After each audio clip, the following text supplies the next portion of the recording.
తాకట్లో ఉన్న మీ బంగారాన్ని విడిపించి ఆ రోజు ఆన్లైన్ రేటుకి కొంటాం. Sharma gold company. చిలుకూరి బాలాజీ ఆలయ అర్చకుడిపై కొంతమంది దాడి చేసిన వ్యవహారంలో తెలంగాణలో కలకలం రేపుతోంది. అసలు టార్గెటెడ్ గా వెళ్లి చిలుకూరు ఆలయ పూజారిపై దాడి చేయడం వెనుక కుట్రకోణం ఏమైనా ఉందా? అసలు ఆయనపై ఎందుకు దాడి చేశారు? ఇంతకు దాడి చేసిన రాఘవరెడ్డి ఎవరు? ఆయన బ్యాక్గ్రౌండ్ ఏంటి?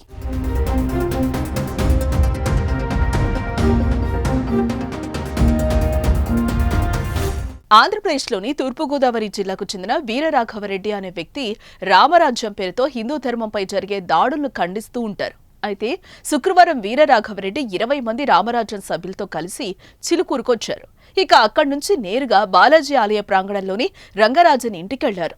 రామరాజ్య స్థాపనకు సహకరించాలని, ఉగాదిలోగా ఏర్పాటు చేయాలనుకుంటున్న రామరాజ్య సైన్యానికి ఆర్థిక సాయం చేయాలని కోరారు. అయితే వచ్చిన వారి ప్రవర్తన, మాట తీరు సరిగా లేకపోవడంతో మద్దతిచ్చేందుకు అర్చకుడు నిరాకరించారు. దీంతో అతనిపై దాడి చేసినట్లుగా తెలుస్తోంది.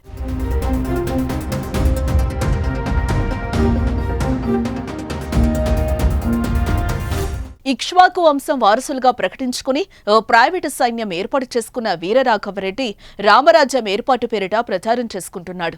శుక్రవారం ఉదయం తన సైన్యంతో పాటు మరికొందరితో కలిసి చిలుకూరు బాలాజీ ఆలయానికి వచ్చారు. ఆలయ పూజారి రంగరాజన్తో మాట్లాడాలంటూ పిలిచారు. రామరాజ్య స్థాపనకు వీరరాఘవరెడ్డి చేసిన ప్రతిపాదనను రంగరాజన్ తిరస్కరించడంతో వారి మధ్య వాగ్వాదం చోటు చేసుకుంది. దీంతో వీరరాఘవరెడ్డితో పాటు ఆయన వెంట వచ్చిన వారు దాడి చేయడంతో రంగరాజన్ కన్నుకు తీవ్ర గాయమైంది. ఇంతటితో ఆగకుండా తానేదో గొప్ప పని చేస్తున్నట్లుగా వీరరాఘవరెడ్డి ఈ దాడి ఫోటోలు, వీడియోలు సామాజిక మాధ్యమాల్లో పెట్టి ప్రచారం చేసుకున్నారు. దీంతో రంగరాజన్ తండ్రి సౌందర్యరాజన్ ఇచ్చిన ఫిర్యాదు మేరకు పోలీసులు కేసు నమోదు చేసి వీరరాఘవరెడ్డిని అదుపులోకి తీసుకున్నారు.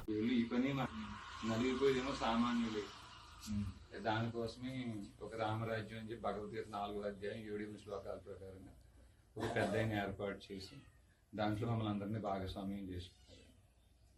ఒకసారి తమ్ముడు గారు కూడా సార్ కూడా వివరించి వెళ్ళి అంటే ఆయన ఇంకా ఇప్పుడే రాత్రి 2 గంటలకు 3 గంటలకు అన్నారు మహాత్మా ప్రయాగరాజుకి వచ్చారన్నారు. మీరు వేచి ఏమీ తెలియదండి అయ్యా.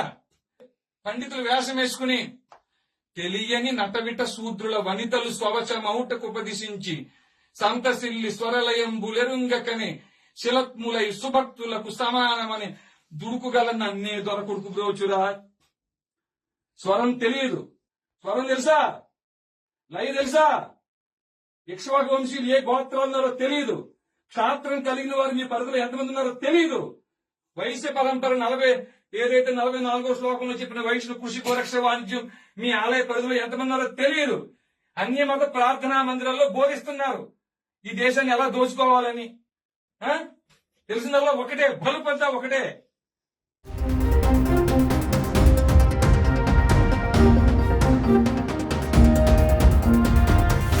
ఇక ఈ ఘటనపై పలువురు స్పందించారు. హిందూ ధర్మం పేరుతో పూజారిపై దాడి చేసేవారు ఎవరో ఉండారని, కుట్ర ఏమిటో బయటపెట్టాల్సిన అవసరం ఉందన్న అభిప్రాయం వినిపిస్తోంది.